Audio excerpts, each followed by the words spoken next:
क्या पूछ रहा है, कौन सा क्रम सही या उचित है? तो सबसे पहले जो हम लोग बनाते हैं रिसीट एंड पेमेंट अकाउंट बनाते हैं, फिर क्या बनाते हैं हम लोग, इनकम एंड एक्सपेंडिचर अकाउंट बनाते हैं, और फिर उसके बाद हम लोग क्या बनाते हैं, बैलेंस शीट बनाते हैं, है ना। तो इसका मतलब यहाँ पे receipt and payment, income expenditure और बैलेंस शीट, तो पहले ये हो जाएगा 1, ये सेकेंड और ये थर्ड। तो यहाँ पे क्या दे रखा है, रोकड़ बही, प्राप्ति भुगतान खाता, आय व्यय खाता, ये आ ही नहीं सकता, ये खत्म, ये भी कैंसिल। रिसीट एंड पेमेंट के बाद कैश बुक नहीं बनता, ये भी गलत।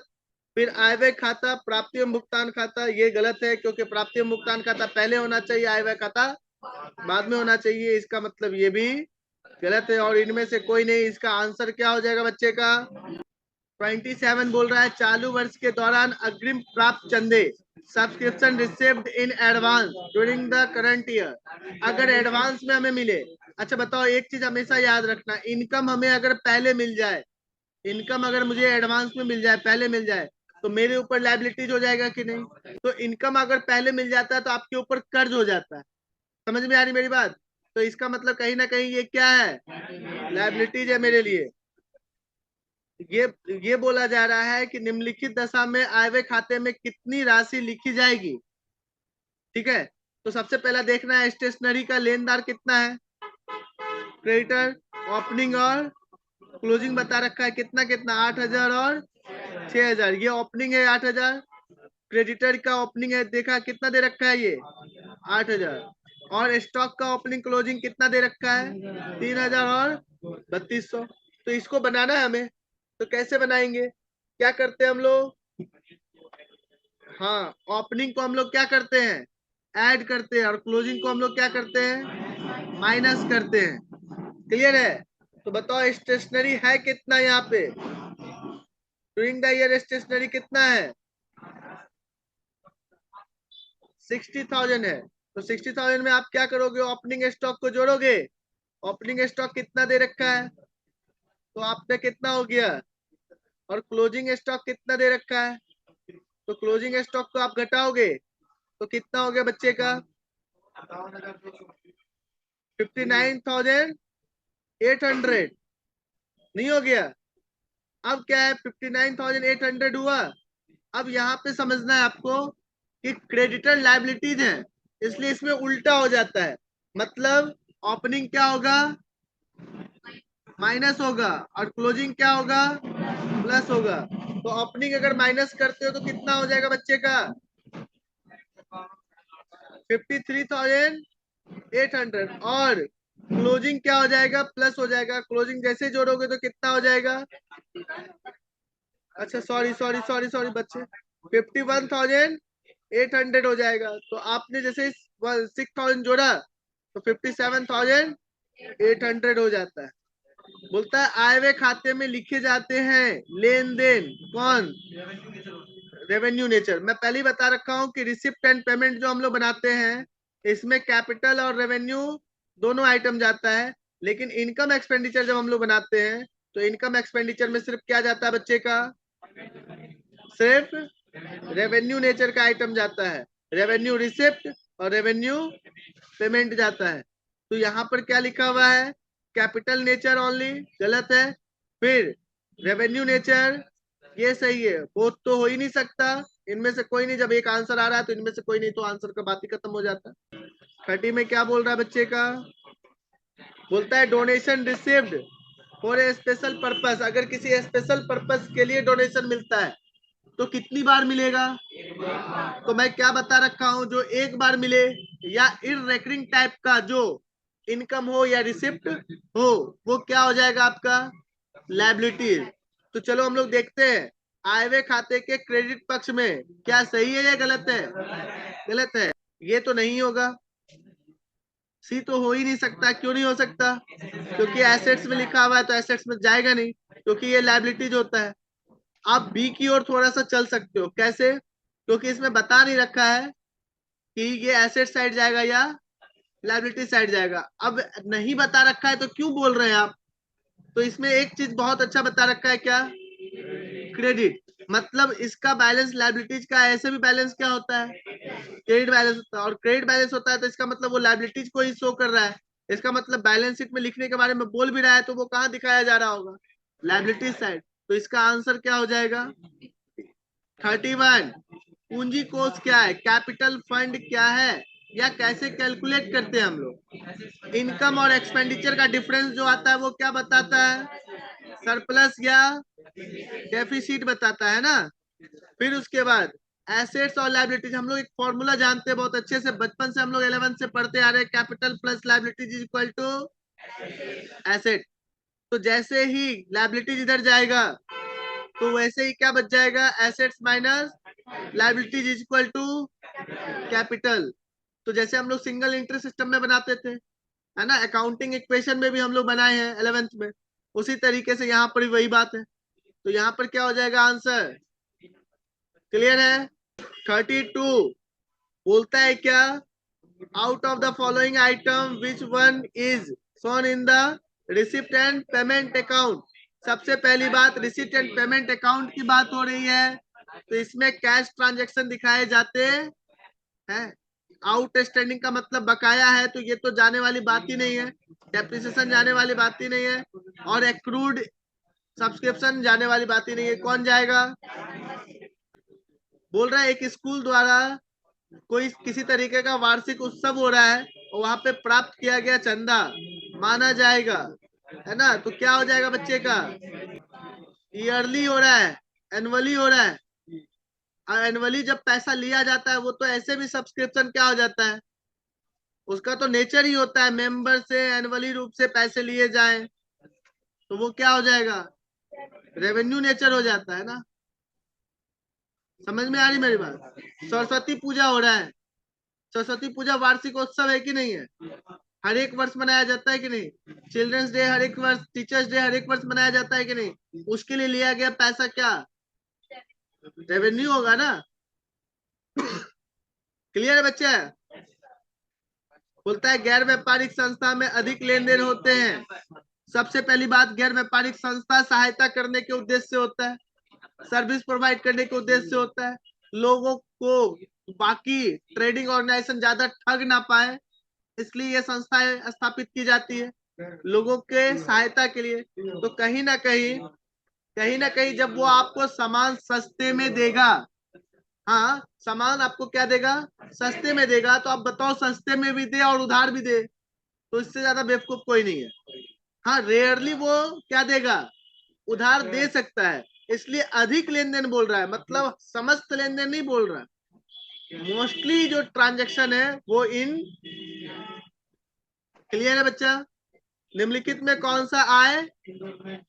तो आय नहीं होने का मतलब वैसा इनकम, वैसा रिसिप्ट, है ना, जो क्या हो, जो कैपिटल रिसिप्ट हो, जो बार बार ना हो, एक ही बार हो,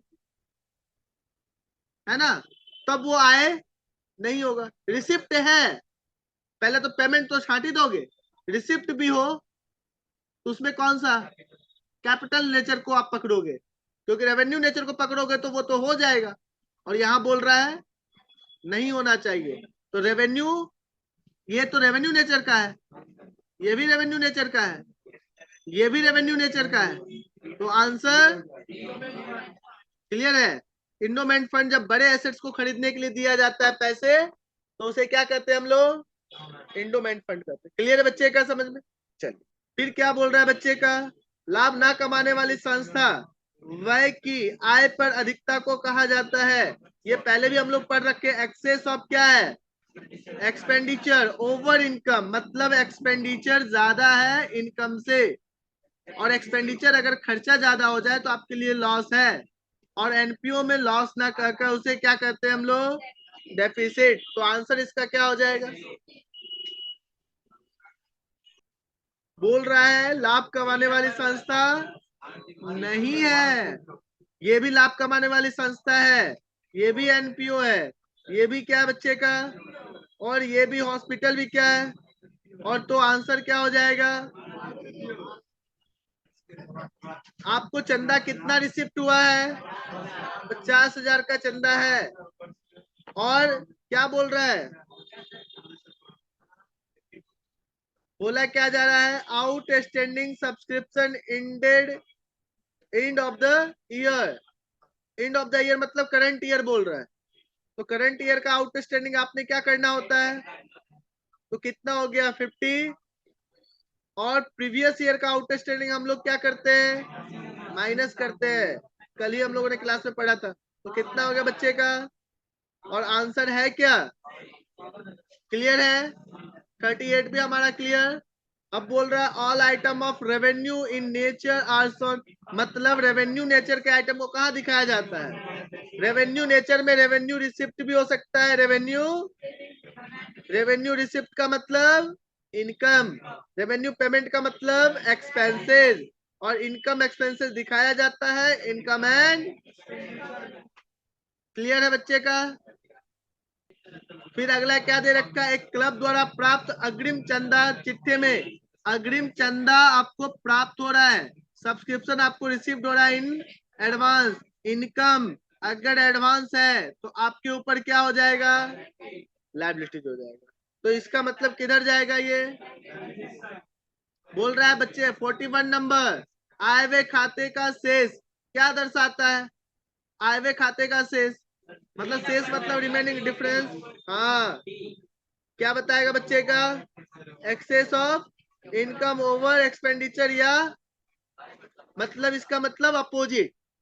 चलिए 42, आय व्यय खाता बनाया जाता है, इनकम एक्सपेंडिचर अकाउंट बनाया जाता है सरप्लस और डेफिसिट निकालने के लिए, लेकिन ये सरप्लस और डेफिसिट निकालता भी कौन है, एनपीओ निकालता है। तो आप आराम से देख सकते हो, by business organisation, industrial organisation और नॉट फॉर प्रॉफिट ऑर्गेनाइजेशन, और ये तो गलती हो जाएगा। चलो हम लोग क्वेश्चन नंबर 43 पे जाते हैं। बोलता है क्या कि पूंजीगत प्रकृति की सभी प्राप्तियां दिखाई जाती है, मतलब all receipt of capital nature are shown in, तो कैपिटल नेचर का जितना भी होता है, तो कैपिटल या तो बाबू का क्या होगा, कैपिटल या तो रिसिप्ट होगा, कैपिटल या तो रिसिप्ट होगा, या तो कैपिटल बच्चे का क्या होगा, पेमेंट होगा, पेमेंट होगा। तो कैपिटल रिसिप्ट जो होता है वो लायबिलिटीज होता है, और कैपिटल पेमेंट हमारा क्या होता है, जिसको आप एसेट्स कहते थे वो कैपिटल पेमेंट है। तो कहीं ना कहीं कैपिटल रिसिप्ट कैपिटल पेमेंट आपका एसेट्स और लायबिलिटीज है, और एसेट्स और लायबिलिटीज कहाँ दिखाते हैं हम लोग, बैलेंस शीट में। तो ये पक्का हो गया, इस क्वेश्चन का आंसर क्या हो जाएगा। ऐसे इनकम एक्सपेंडिचर में अगर बोलता है तो यहाँ पर रेवेन्यू वाला दिखाते हैं, पीएल तो बनाते ही नहीं है एनपीओ में, लेकिन बनाते भी तो रेवेन्यू वाला ही दिखाते हैं, इसमें सारा आइटम कैपिटल वाला जाता। एक संस्था द्वारा प्राप्त चंदा क्या है बच्चे का, सब्सक्रिप्शन जो है वो इनकम है, क्योंकि चंदा ही तो मिलता है एनपीओ को, एनपीओ खुद का कमाने का जरिया कम होता है, कहीं से चंदा मिलेगा, कहीं से दान मिलेगा, कहीं से डोनेशन मिलेगा, यही सब मिलता है, तो इसके इनकम का सोर्स है। लेकिन सब्सक्रिप्शन जो है वो दो तरीके का होता है, एक स्पेशल सब्सक्रिप्शन और एक जनरल सब्सक्रिप्शन, है ना। स्पेशल मतलब विशेष दान, विशेष चंदा, विशेष चंदा है जैसे ही है, तो वो किसी किसी विशेष पर्पस के लिए है, और वो जब भी मिलेगा तो कभी एक ही बार मिलेगा, बार बार तो मिलेगा नहीं। लेकिन जनरल सब्सक्रिप्शन मतलब या चंदा बोल दो या सामान्य चंदा बोल दो, तो ये बार बार मिलता है। तो यहाँ पे अगर कुछ ना बता रखा हो तो ये क्या है, जनरल सब्सक्रिप्शन है, ठीक है। तो जनरल सब्सक्रिप्शन जब भी होता है तो क्या होगा, रेवेन्यू नेचर का होगा, क्लियर बात समझ में। अब वही कैपिटल रिसिप्ट, कैपिटल अगर होगा मतलब स्पेशल सब्सक्रिप्शन होगा तो वो कहाँ चला जाता है, क्या बच्चे का, एक क्लब द्वारा प्राप्त आजीवन सदस्यता शुल्क, life membership fee, life time में कितनी बार होगा, एक बार होगा, और एक बार होने वाला क्या कहलाएगा, कैपिटल रिसिप्ट। फिर बोल रहा है 46, बोलता है गैर व्यापारिक संस्थाओं में देयताओं पर, देयता मतलब लायबिलिटीज, एसेट्स, एसेट्स का अधिक मतलब ज्यादा होना क्या कहलाएगा। निश्चित है कि एसेट्स अगर 8 रुपया है, लायबिलिटीज अगर 5 रुपया है, तो एसेट्स और लायबिलिटीज के बीच का डिफरेंस क्या बताएगा? 3 रुपया क्या बताएगा बच्चे का? कैपिटल बताएगा। आज मेरी बात समझ में कि नहीं? तो इसका आंसर क्या हो जाएगा? तो कैपिटल मत लिख देना, इसमें कैपिटल वर्ड यूज नहीं करते हैं, कैपिटल फंड वर्ड यूज करते हैं। चलिए, पुराने अखबारों की बिक्री, अगर पुराने अखबार है तो वो तो बार बार बिकेगा, हर दिन आज जो पढ़े कल पुराना, कल जो पढ़े परसों पुराना, तो इसका मतलब इस तरीके से पुराना होता चला जाता है। और रेवेन्यू है ये, क्योंकि ये बार बार होगा, इसलिए ये क्या कहलाएगा? Revenue receipt. मृत व्यक्ति की वसीयत से प्राप्त संपत्ति को कहा जाता है लेजेसी। पहले ही बता रखे थे, कोई आदमी मर गया, वो अपनी संपत्ति को किसी और के नाम कर दिया, तो वो उसके मरने के बाद वो संपत्ति उसी आदमी के पास चला जाएगा जिसके नाम पर उसे किया गया है। बात आ रही समझ में? तो उसे ही लेजेसी कहते हैं। क्लियर है? बात समझ में आ रही है? तो आज के लिए यहाँ पर आपका ऑब्जेक्टिव क्या होता है? ऑब्जेक्टिव का पूरा आपका क्लियर हो गया एनपीओ का। अगर कुछ ऑब्जेक्टिव अगर आपको लगे कि अलग सा है, ठीक है ना, तो वो ऑब्जेक्टिव आप पूछ सकते हो मुझसे, ठीक है? चलिए।